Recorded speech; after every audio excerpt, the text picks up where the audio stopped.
Welcome to the MaXXXine, the double feature podcast. Join us as we unravel the interwoven experience of the continuous conversation of cinema. Take part in pairing movies with their cursed counterparts, movies that share DNA, or even pairing questionable duos by joining our Patreon at patreon.com/MaXXXine. We offer tiers at the $1, $5, and $20 level, where the $5 tier will grant the ability to request films to further the discussion. So grab some popcorn, sit back, and get ready to join the 100-year conversation. This is the MaXXXine, where movies are more than just entertainment, they're an experience. They're an experience. All around you. And welcome back to another episode of the MaXXXine. Thank you guys for joining us today. Today I am joined by my evangelist friend, Lucy. Hello, everyone.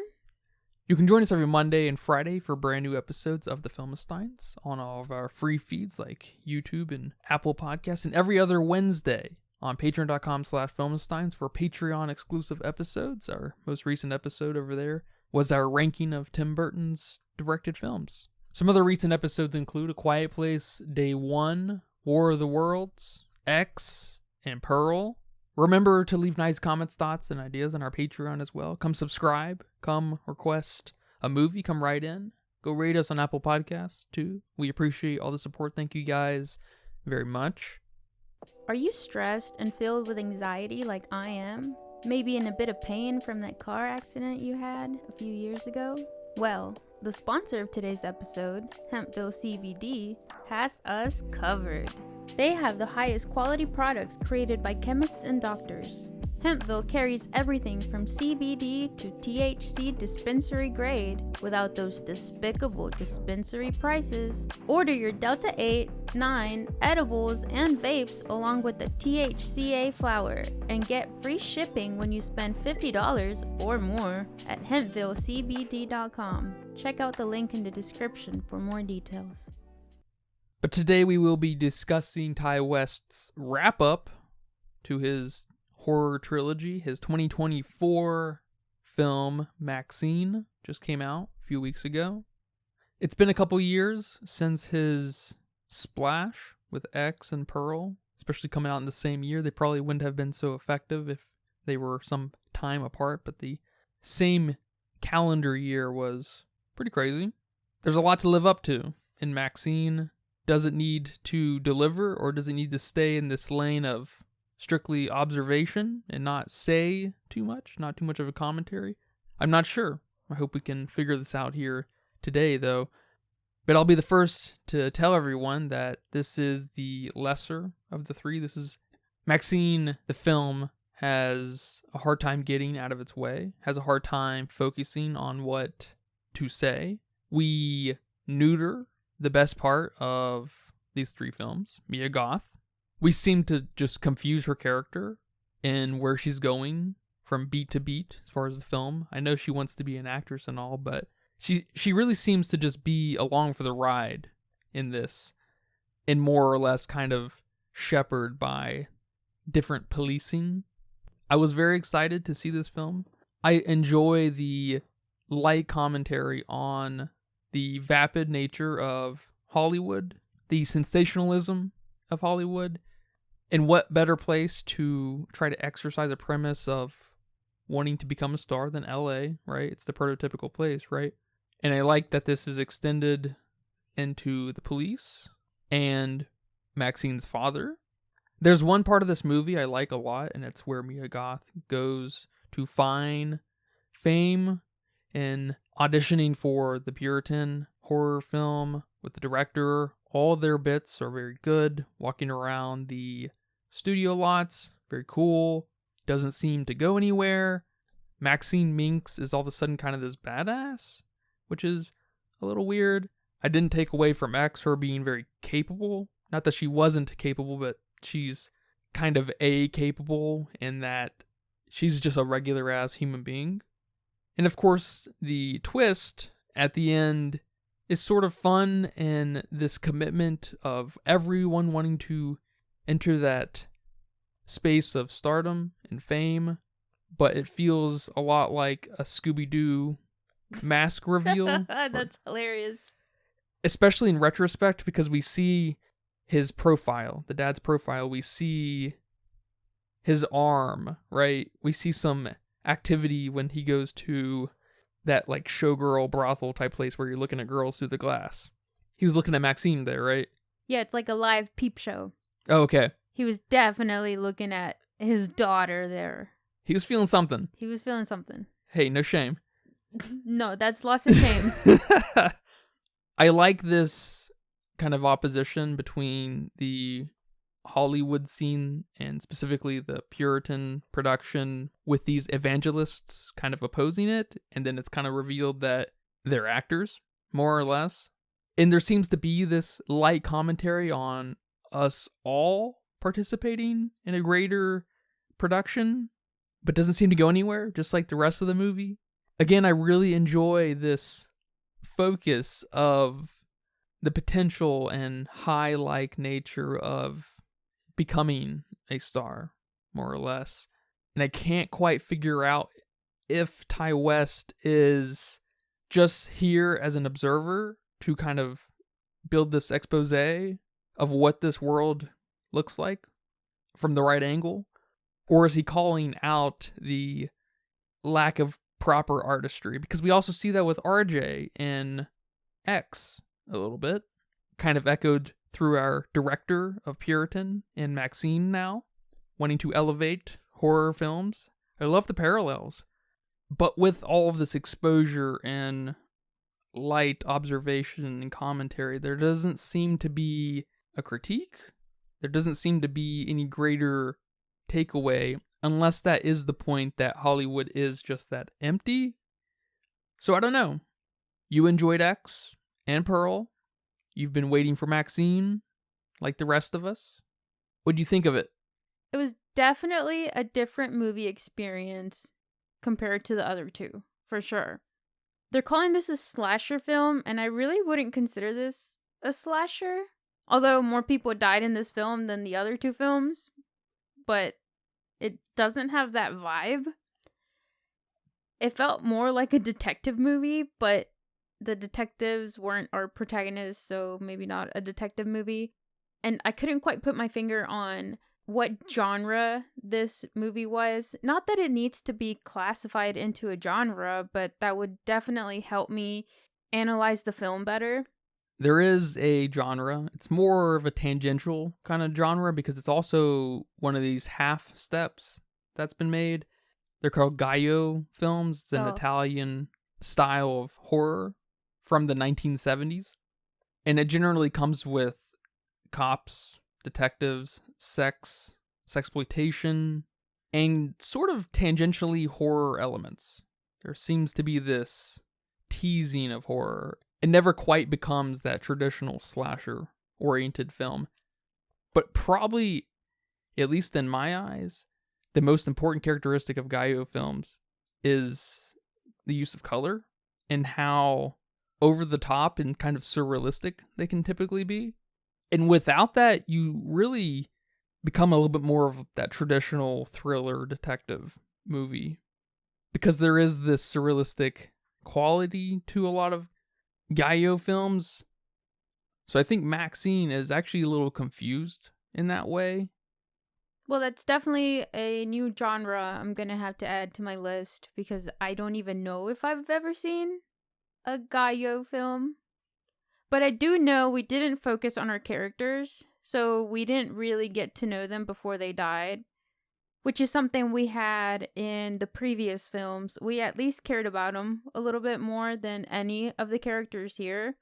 And it wasn't the psychological horror I was actually hoping for, because I did get a lot of The Shining vibes, and I'm sure you're supposed to be getting Psycho vibes, but I've never seen that film, so I don't know if I'm getting those vibes, but I do have Bates Motel knowledge.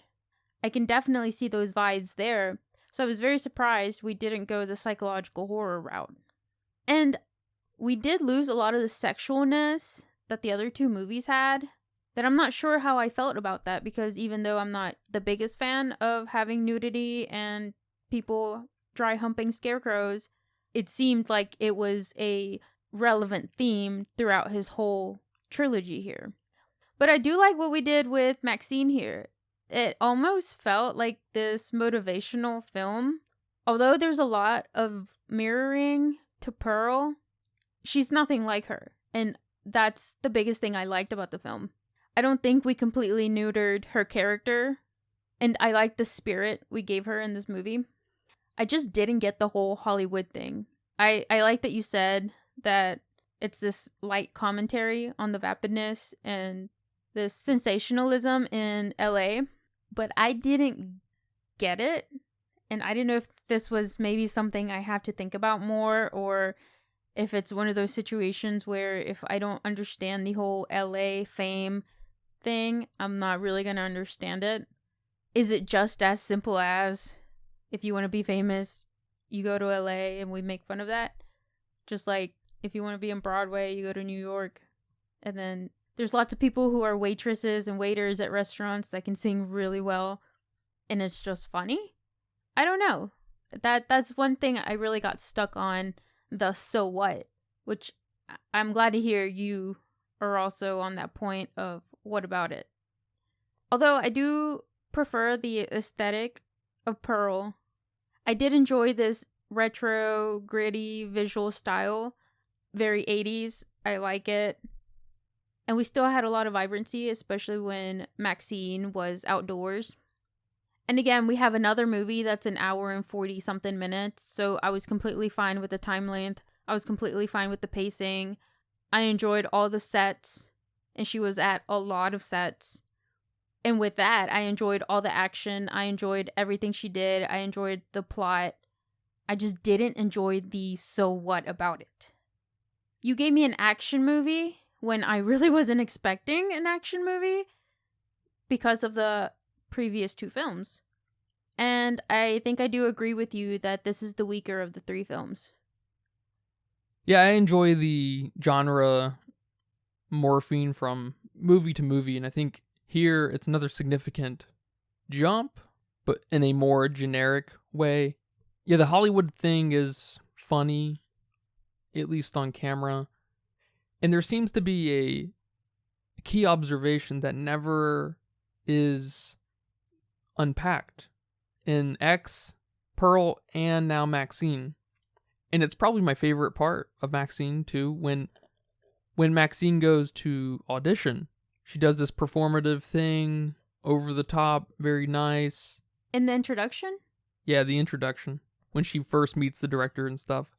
It's probably the only powerful moment of the movie, and masterfully so, it's trivialized by one of the producers there being like, yeah, that was good and all. Now let's see your tits. Oh, okay. Then cue the music when that happens. Like great. That. It was very good. I was like, oh, okay, might be a great movie. But so what? What about this? You've got these echoes of trivializing artistry for a specific commodity we're looking for as producers and entrepreneurs or whatever. You need to fit a mold. You need to be more American with blonde hair. And I can't quite tell if this is a jab at how corporations will speak out of the both sides of their mouths. Because we also see the director, I think Elizabeth was her name, talk about how she wants to elevate horror. And because we get so little from that side, the production side, with the producers and directors, it's hard to gauge any kind of individuality over there of ideals. So there seems to be some kind of contradiction within them. And it makes me feel like Ty West is speaking in one part for the whole of Hollywood, for the big guys, the bean counters. Let's see your tits. Are they good? All right, do they look good on camera? Let's go. And then speaking for the smaller guys like himself with Elizabeth and wanting to elevate the craft. And maybe even defending on some level that great movies can still come out of Hollywood. And I like this a lot. I like everything to do with Maxine and the director and the production of the film, her being on the lot with the evangelists there protesting who were hired, or maybe not, I don't know who's acting these days, everyone. But we run a million miles an hour with everyone wanting to enter that spotlight. We're all chasing that. I like it. I think it's cute. The cop is like, I wanted to be an actor. That was weird. And he does some recital of something. His partner thinks he's over the top and just exercising his acting muscles. I don't know. It's fine. It's a great way to bring focus onto what you're trying to say. But with the Scooby-Doo reveal of your dad was behind this the whole time, and he's also after the same dream, at least in essence, and that's where we stick. That's where we land. I don't know if that's a gold medal or not, but you can see it all the way through. X, Pearl, and now Maxine. But I guess at the end of the day, the B plot was a million times more interesting.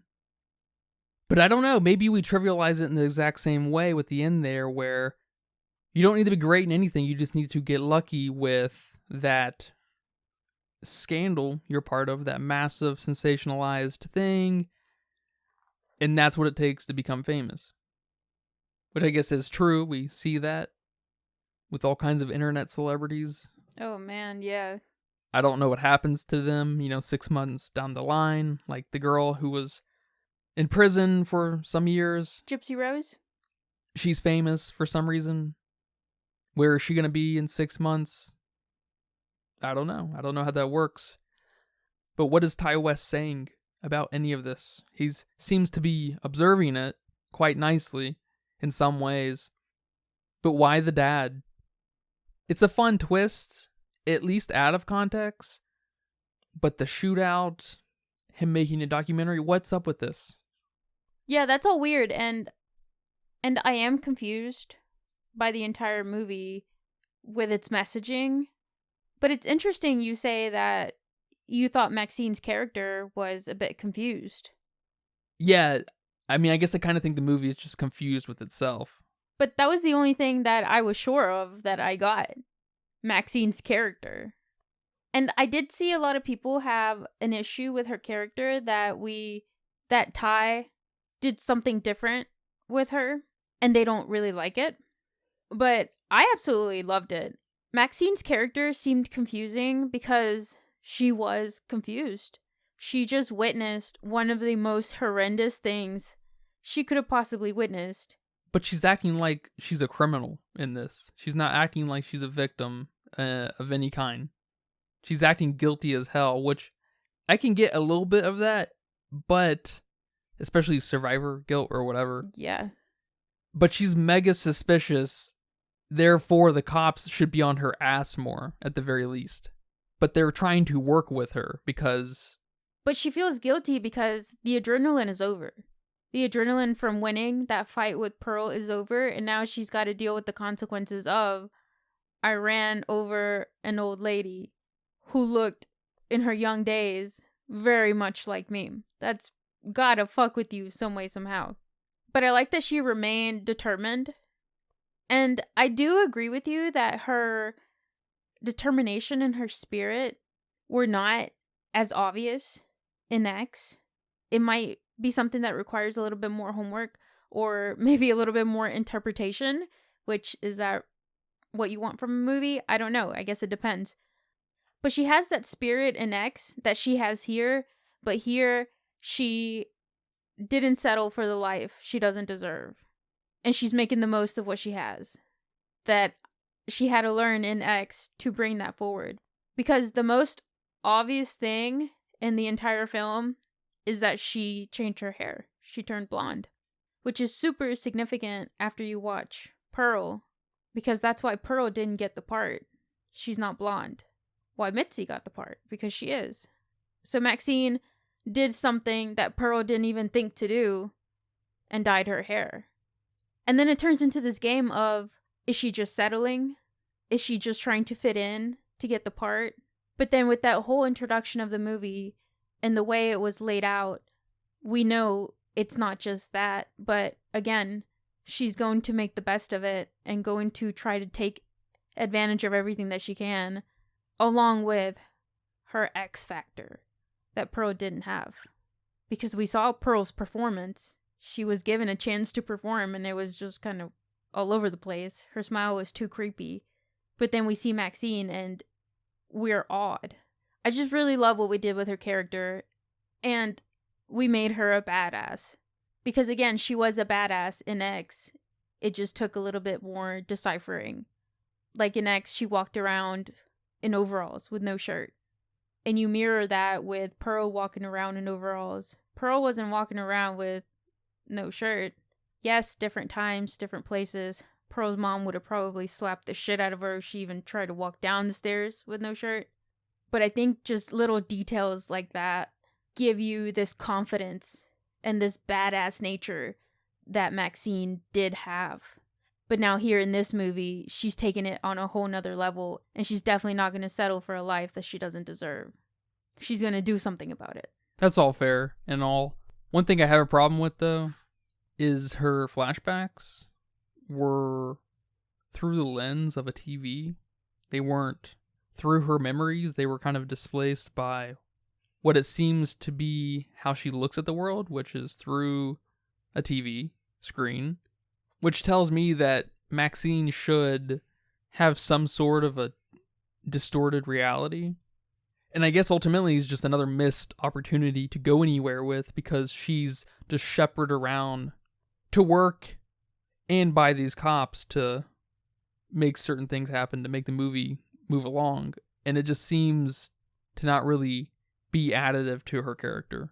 She is a badass. I can get that. I can bend the knee on that one. She's busting balls. The guy next to us at the movie theater went, ooh, when that happened. It was so funny.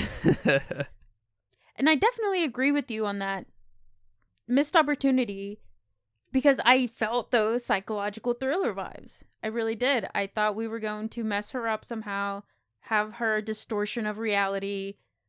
And that door to her dad, I guess, her dad's mansion, I don't know, gave me the Shining elevator door vibes with that hallway. And I don't know, everything about the placement, the camera work, about that shot just gave me the Shining vibes.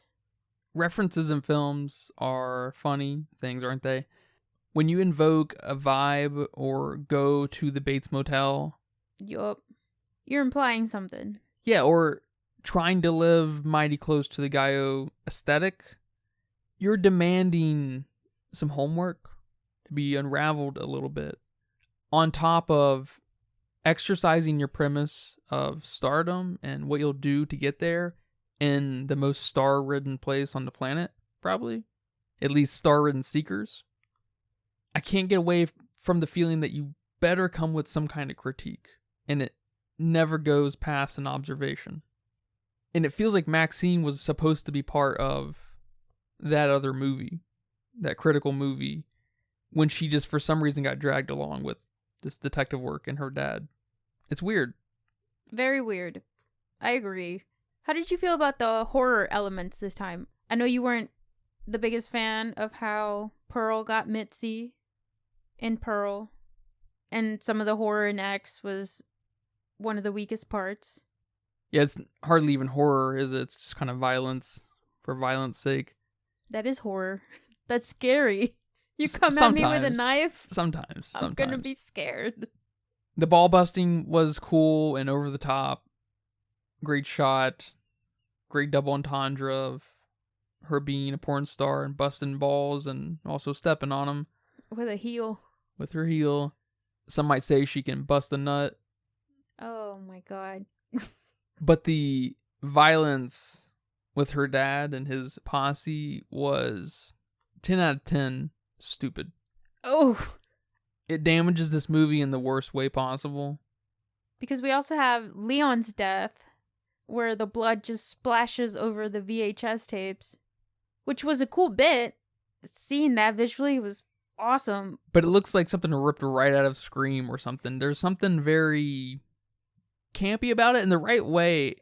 And it probably is one of the better bits as far as violent parts of the movie goes. Mm-hmm. And I guess the better bits, ignoring the end of Maxine, are on par with the rest of X and Pearl. Because the deaths in X were so disturbing, especially RJ's death. with Pearl getting off. I'd say that's probably the only good one in X. The last girl, Jenna Ortega's character, that one was good too. That was funny. And the other guy getting poked through the eye holes while he was trying to look out. Those are always good. Yeah. Maybe it's you, but I'm not expecting them. And even in the future, I'm always like, no, he's just going to look out there. Nothing's going to poke him through there. Why would she poke him with a pitchfork? So maybe that's just me now being naive. But they seemed less disturbing in this film. Yeah, it's because everyone was just getting shot at the end, and then a lot of the violence was off-screen, implied violence on girls being abducted. That's true. The ball busting, that's pretty crazy. I guess no one got killed, or I assume he didn't die. I don't really know if he would die if something like that happened. You wouldn't. And the whole private investigator thing following Maxine, kind of stupid, kind of pointless. I did like how he died, though. Yeah, he probably had the coolest death, didn't he? Yeah. But it was weird. It was weird as Maxine's agent being on her side. And now he's a badass and will do anything for his star pupil. Yeah, what is that? Why did everyone just all of a sudden be like, all right, we're all very capable and we can do this organized crime kind of thing? Something you see out of a mafia movie, maybe, or is that a thing in Hollywood? Maybe it's the randomness in Hollywood Ty West is chiming in on, but because of so much neglection and arguable rejection, because it's been handed to him 3 times now, I think it may just be bad storytelling, and Ty West didn't know where to take this thing. He didn't know what to say if he were to put himself in that situation to say something, so he didn't run with the spikier version of this movie.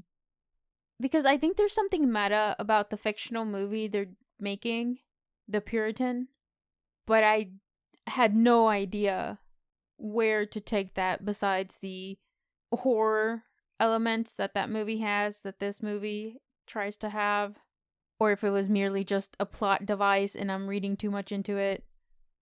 This satirical thing that Maxine went from an adult film star to now a horror star, which is something that Ty West does in X. Sure. The Puritans were also a cult. Ooh. Much like the evangelists in the movie, who are basically calling Hollywood also a cult, satanic cult. So I think there's just this echo of cults kind of throughout. There's a funny, meta kind of cyclical thing happening with Mia Goth. Mia Goth found success in movies with the movie Nymphomaniac, directed by Lars von Trier. Very famous movie. Never heard of it. Of course. It's semi-pornographic. Fast forward 10 years, and now Mia Goth is probably the most famous young person in horror right now. She younger than Jenna? I don't count Jenna. Oh. But I guess we could count her. She's in that boat, sure. But people are calling her the new Scream Queen. She needs to be in a few more horror films to say that. How many? 4 franchises. So Scream is just 1, even though there's 2 films. At the very least. X is good, yeah. Wednesday does not count. That's not horror? No. She's goth as fuck. Goth is not horror. Okay. Goth is gothic. You? You does not count. No. You is horror. It's horrifying, yes. But it's not horror. I would count those. I'm counting them. And she needs to scream in them, like she does in X. I can't remember if she doesn't scream. That's an important part of being a scream queen. I'll get back to you on that. She's a candidate, and we can have multiple scream queens. We always have. Then they're princesses. Scream cousins. Scream cousins. But like Maxine, she goes from porn-esque to horror. And Mia Goth's going to be in a new Frankenstein movie, directed by Guillermo del Toro. Yeah, but Jenna Ortega is going to be in Beetlejuice. Not a horror movie. Beetlejuice is a horror movie. He looks as scary as most bad guys in horror movies. Just saying. He put a lot more effort into his costume than the Scream guy with a mask and a cloak. Just saying. But that sounds cool. Although I wasn't a big fan of Pinocchio. Yeah, Pinocchio is one of the few great Netflix original films. But the presence of Mia Goth and all this is very cool. I look forward to more Mia Goth in different horror films. She's kind of over the top in a similar way Nick Cage is, which I like. I feel like actors don't give these weird performances enough like they should. No, I definitely agree with you. Like Johnny Depp, he might play the same character in every fucking thing, but he gives this weirdness that's very unique to Johnny Depp. It's kind of charming. You kind of like them. Yeah. And Nick Cage does a similar thing where he plays pretty much the same character across the board, but there's just an unhinged nature to him that it's fun. And I will say Maxine was still fun at the end of the day. I agree. Which is a sign of a mild success, at the very least. The movie still visually looked great. The score was great.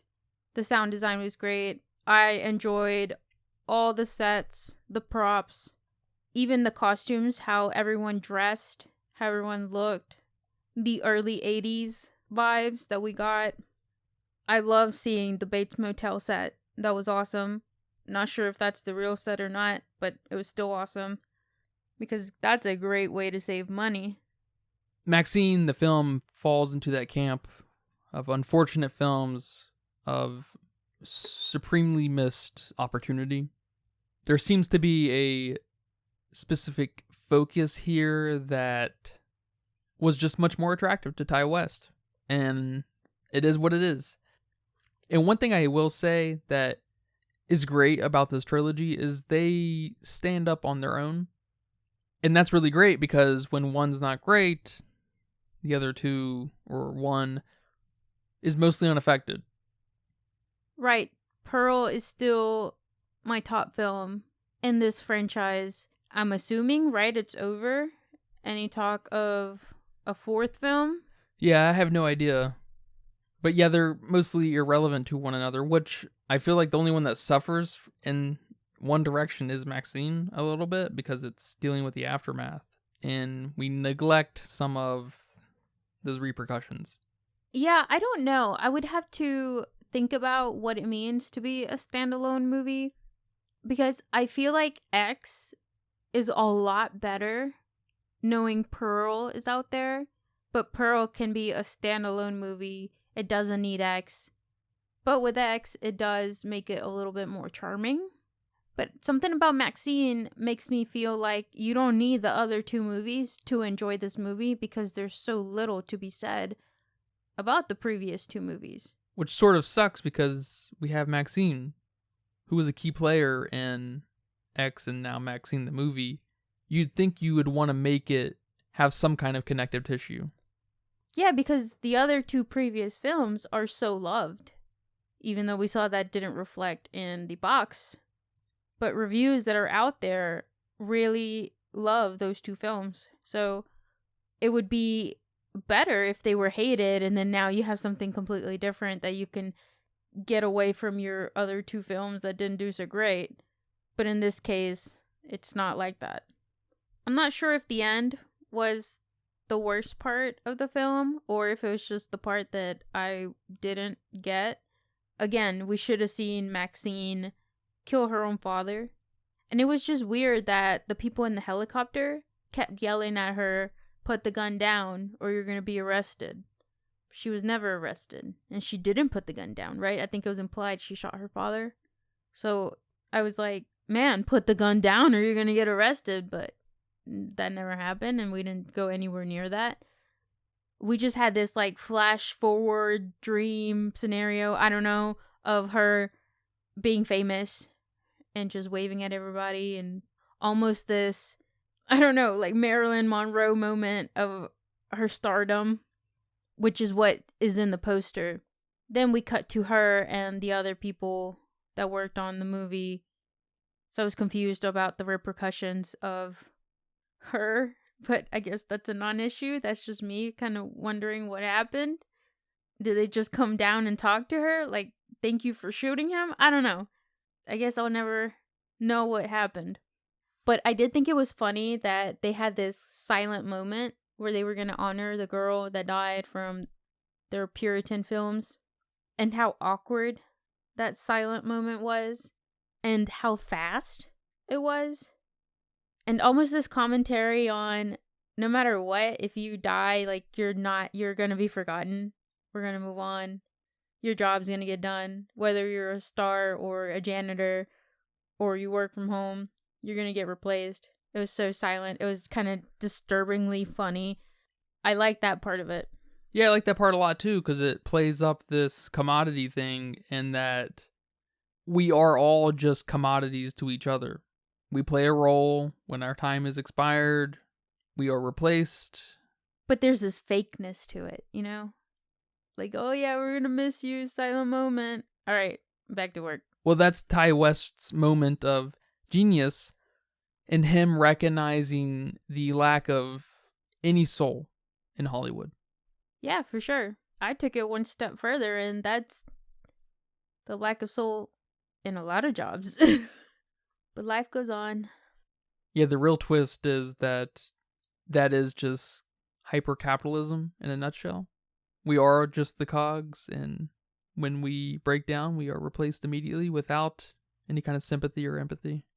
And what is said could never be enough to satisfy. Yeah, man, well said. I like what you said. Yeah, but in the movie, they were all just kind of like looking around to see if everyone's eyes were back open and if they could continue doing their work. Yeah, they were looking around at each other like, who?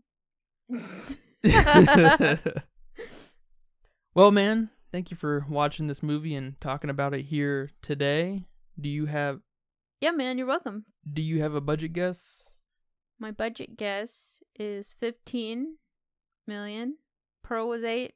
This looks a little bit more of everything, so I'm gonna go 15. Yeah, I'm not seeing any cited budget, but that's probably not too far off. Definitely no more than 15. Yeah. And apparently it's went on to make $14.7 million. So, not great. Yeah, that's unfortunate, but it's also a movie I don't see a lot of people going to the movie theater to go see. Is that just me? Do R-rated films get seen less? Yes. So, that would make sense. It's waiting to come to the home. Yeah, Deadpool's like the only exception of making lots of money and being rated R. Well, over on Letterboxd with 210,000, none of them went to the theater. Yup. How'd they see it? Yeah, how are they seeing this? They weighed in at a 3.2, noticeably less than X and Pearl. I see. Seems to be unanimous. Yeah, I gave this a 3, which I also gave X a 3, so I might have to think about that. I don't know if I would keep the 3 for X and maybe make this a 2.5, but it doesn't seem like 0.5 less. I don't know. I have to think about it. But Pearl is definitely up there. This is around a 3. Yeah, what is the difference between a 2.5 and a 3, right? Yeah. It's tough. It's stupid. Maybe I have to go see what I've given 2.5s to. Nice. Calibrate your mind a little bit. Yeah, I like that. I did that recently, actually. Had to readjust some scores. I've been bouncing around Furiosa in my head. It's a 3.5. But I'm like, man, is it a 4 in my head? So you gotta... You still think about Furiosa? Yeah, that's a sign of greater appreciation in my head. So it's living with me. And it may require that second watch. I'm like, okay, yeah, obviously I was a little soft in this movie. I need to tighten up and appreciate this shit for once. Yeah, I still have Pearl in my mind, but I don't know if that's just because we just saw it. It's one of the downsides of going from a movie like Pearl to this, especially the character, Pearl to Maxine. Mm-hmm. Mia Goth's performance in Pearl it's just on another level, right? It's a very, like Joker-esque, very intimate movie. Maxine's not. So it's kind of different. Same thing with X. It just wasn't the right situation to exercise that kind of, artistry out of it. So you can't, speaking to myself too, you can't let the performance of Mia Goth's Pearl interfere with your appreciation for Mia Goth's Maxine in the movie Maxine and, the rest of it. So I'm thinking 2.5. It's a comfortable movie. It tries to be special. It doesn't shoot itself in the foot too much. It does a little bit, but it seems to just make the observation and never really set it up for a stupid answer. So what? Yeah, it doesn't. Does it beg the so what too much? No? No. 2.5 it is. Yeah, man, thank you for talking about this movie here today, and thank you guys for listening to this episode of The Filmistines. I hope you guys enjoyed that. Remember, we post every Monday and Friday on patreon.com/Filmistines, Apple Podcasts, Spotify, Pandora, YouTube, all the free feeds, and every other Wednesday on patreon.com for Patreon-exclusive episodes.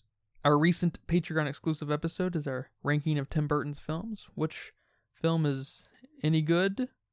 Which film is really bad? Our next episode will be on Osgood Perkins' Longlegs, the new Nick Cage film. I'm very excited to see that. I don't know what it's about. Do you know what it's about? I've never even heard that was a movie. I didn't even know you could put long legs together and it be one word. Whoa. But yeah, look forward to that. Remember to leave nice comments, thoughts, and ideas on our Patreon as well. Come subscribe for $1. Come request a movie.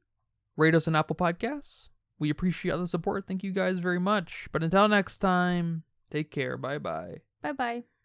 And that's a wrap for today's episode of The Filmistines. Thanks for tuning in and joining us on our cinematic journey. We hope you enjoyed the discussion and gained some new insights and perspectives on the world of movies. Don't forget to subscribe to our podcast on your favorite platform, especially Patreon, at patreon.com/Filmistines. And follow us on social media for more film-related content. We love hearing from our listeners, so if you have any feedback, suggestions, movie recommendations, or book recommendations, please feel free to reach out to us. Until next time, keep watching and keep loving the magic of movies. This is The Filmistines, signing off.